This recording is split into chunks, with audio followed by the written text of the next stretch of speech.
Yeah, hi. Alrighty, ladies and gentlemen. Filming this right after my SmackDown review. So during SmackDown, we had some little bit of pre-spring cleaning that was going on. So there was some spring cleaning that WWE did, or before. I mean, apparently, we're gonna here in New York. It was said there's gonna be an early spring by the groundhog or whatever. I'm not sure if that's true or not, but I hear some people. I don't know. Some states they said there'd be early spring. Some states have 6 more weeks of winter. I don't fucking know. Weather is fucking weather, and I fucking hate the cold. It's still gonna suck with the fucking too much cold. Okay, let's just be for real here. And even if it's spring, there's gonna be some coldness. So how do we really know? Just say. I just think this is some dumb fucking bullshit with the beavers, okay? Or the fucking, what's the stupid thing? It's with the hedgehog, okay? It's a stupid thing with the hedgehog.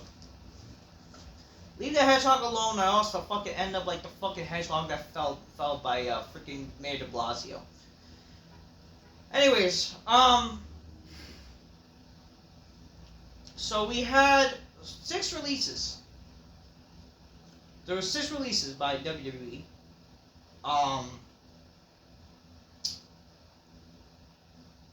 Are these names big? Not necessarily. But it is what it is. Okay. So 6 people who got released by WWE. The biggest is apparently Sonya Deville. I mean, if you really talk about biggest, like you mentioned Paul, I don't know. In terms, I guess, in this generation, the biggest names that were released was one being Sonya Deville. Sonya Deville was released. Then Cedric Alexander. Then it was Akam and Razor, aka the Authors of Pain. So this is by the way their second time they got released. Paul Ellering, and Blair Davenport. So WWE released 6 people. There was like reports months ago that Blair Davenport was to be planned to get a push or something because SmackDown was going 3 hours and yet nothing has happened with that. And I mean that's what like I think like my buddy Dr. Chris Featherstone was talking about, but I guess the plans did change or whatever with WWE. But yeah, we're gonna go one by one to talk about this. Let's start with Sonya Deville, or Sonya Deville as we're calling her. So Sonya Deville, probably the hottest lesbian that ever graced WWE. I guess, she's definitely invited to the big black couch, make her go, oh shit. I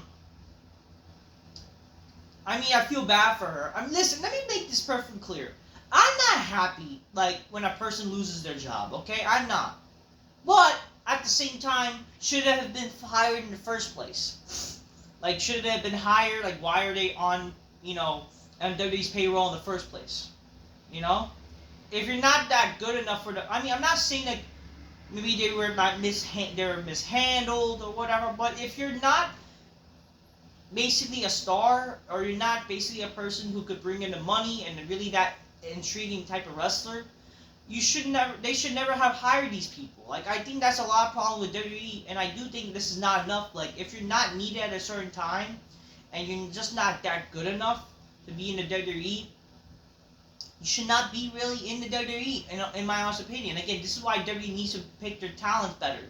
When you look at guys like back in the days of the Attitude Era, even the indie 90s, and the Rules of Aggression era, a lot of these people who were like, okay, guys like, what's his name? Jim Ross.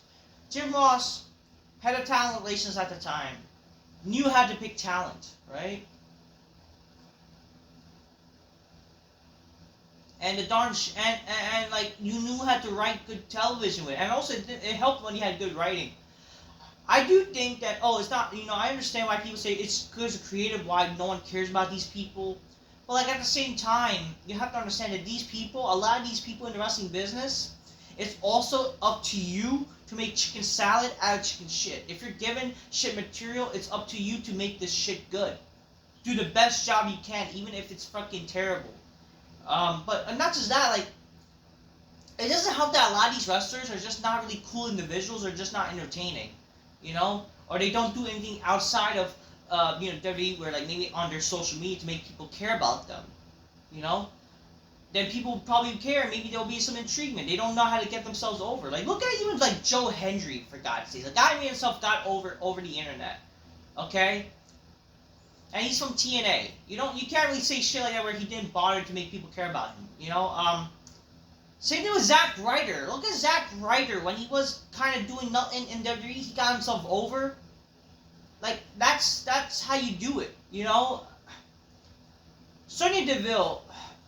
I mean, let me just talk about these people. I like Akam Ivar.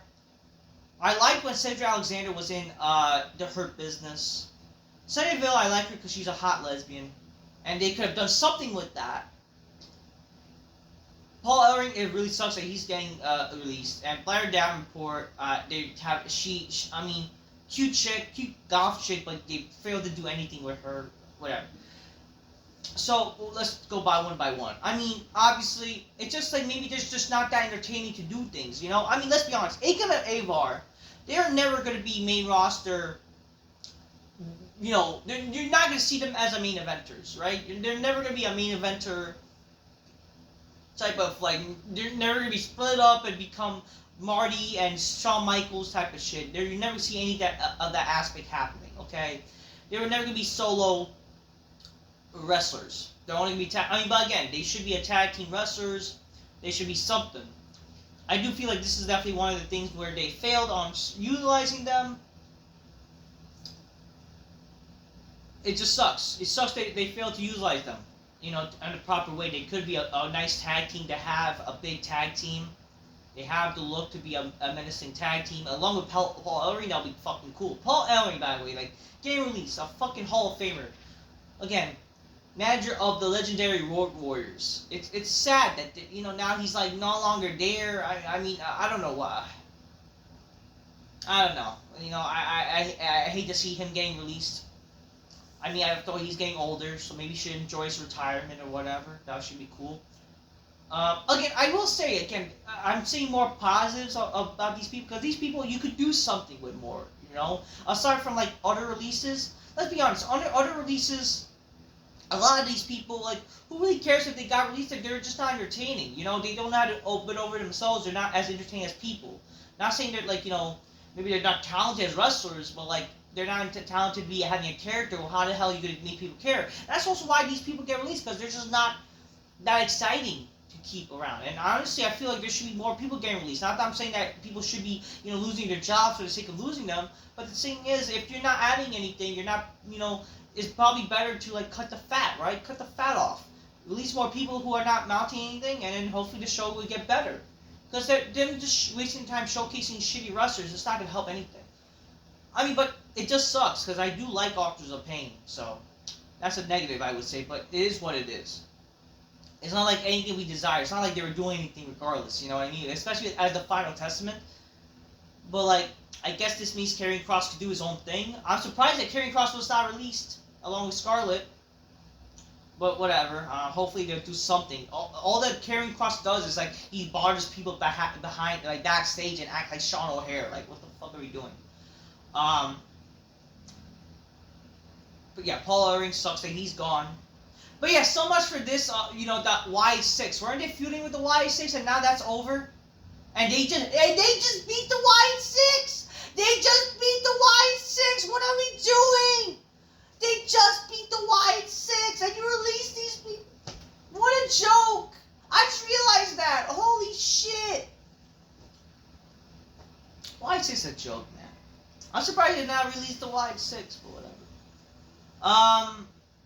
Yeah, anyways, Sonya Deville, the Hot Dyke. She was with Mandy Rose as a little tag team. I mean, she came in with Peace as, what was their stupid group called? Absolution with Paige. But Paige got injured, and then they became like a little tag team as a duo with Mandy Rose.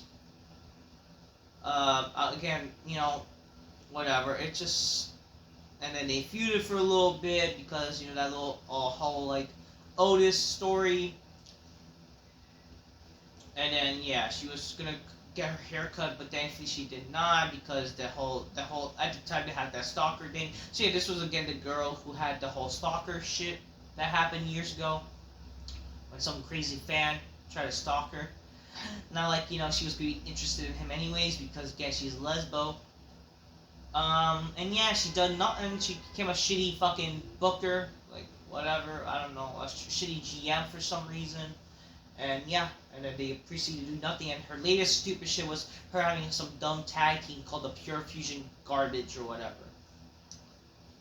I'm surprised those bitches were not released.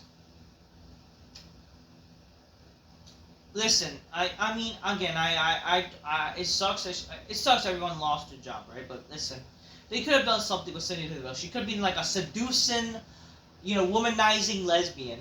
That could be her thing. Like she could, and then she'll womanize herself to the top, take advantage of women. Intentionally. That could be something. She'll be like the fucking womanizing lesbo, going behind this. That would be some good fucking television. Rise to the top, making money. That would be some shit. Wouldn't it be? She could seduce any chick, even seduce her to be a lesbian. Wouldn't that be some fucking shit? Wouldn't that be some edgy fucking television? That'd be fucking awesome, but no, they didn't do that. She'll make all the bitches question their sexuality. That'd be something. Especially that would work in like today's day and age where everybody's always about like all these women. They're like more likely to be apparently lesbo. That would fucking work. Okay, 4, you got Paul Ellering, Office Pain Sonya. Blair Davenport. I mean, a cute goth chick. Well, what held her back, obviously, was her not being able to talk, speak, she was not able to speak without a good accent. Like, her accent did hold her back. But not just that, like, what is there to care about Blair Davenport? Like, oh, I wrestle all over the world. I'm the woman of black or whatever. Like, get her? She's dressed in black. She's goth. Wow. And she done fuck all. She gets drafted from fucking NXT to the main roster and done fuck all. I don't know, I just think that's the problem with WWE. Like, they fucking draft these people when they're not even ready. They're not even, like, NXT champions. Like, what are we doing? So that happened. She got released. She's just there and done nothing. Like, that's her career. And last but not least, Cedric Alexander. The guy got over because, like, everyone liked him in the Cruiserweight Classic when they did the whole Cruiserweight Classic back in 2016. The guy had no character, okay? That's one of the reasons why people did not care for him. The guy had no character, no persona. That's also a lot of problems with why these wrestlers got released. Just had no character persona, and they didn't even do that themselves to make you care about them. The only thing that this guy ever did that was interesting was, again, the Hurt Business.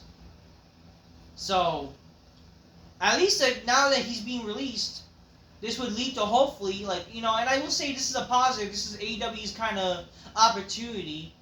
Again, have the Hurt Business fully reunite now, where Cedric Alexander, he's going to be now he could go to AEW, reunite with the Hurt Business, and there could be a big threat in AEW. I think that's the only best way he can go about his career.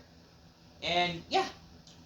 Again, it sucks. I mean, I feel bad for the guy, and I think that definitely the Hurt Business was something that he could have benefited from. Because to me, he was just a typical, jobber, a cruiserweight jobber that no one really cared, no real character. And, him finally was actually getting something to do as the Hurt Business was something, and the fact that they broke it up was just retarded. So, hopefully this will be the opportunity to reach strides in outside of WWE. But other than that, he really wasn't doing anything that was intriguing. So I have no problem him being released, in all honesty. Even though, I mean, again, it's still like you're losing your job, you're losing on a pay, being able to take. I understand that. But at the end of the day, if you're not doing your actual job of actually doing the right job of being entertaining, what the occupation is to entertain people, and people don't really find you entertaining to the masses, then I'm sorry, you kind of have to be let go. That's how business works, unfortunately, in the real world. So, It's not something to hate about. It's just, you should probably blame WWE for even hiring him in the first place. So that's my thoughts on the 6 people that got released. I feel bad for them. By the end of the day, it's probably for the best. I mean, it's just like, most of these guys, I feel bad because they could do something. I would say this is actually the group of people where most of them, WWE did fail on utilizing them. I will agree with that. Are we going to sleep over it though? No, because again, it's whatever. Okay? We're not really sleep over it. I know there's a lot of people who be fake outrage because that's the typical smarky thing to do, but at the end of the day, where were you guys chanting for Cedric Alexander? Where were you guys chanting for the Authors of Pain? Where were you guys chanting for Blair Davenport and all these people, huh? Maybe they would not get released if you fucking had a reaction for them. You gave no reaction to these people, for fuck's sakes. Till next time, peace, yeah, bye. Just keep it real. Anyway, Sonya Deville, what's going on? Blair Davenport, come on, I'll give you a job, don't worry. Till next time, peace, yeah, bye.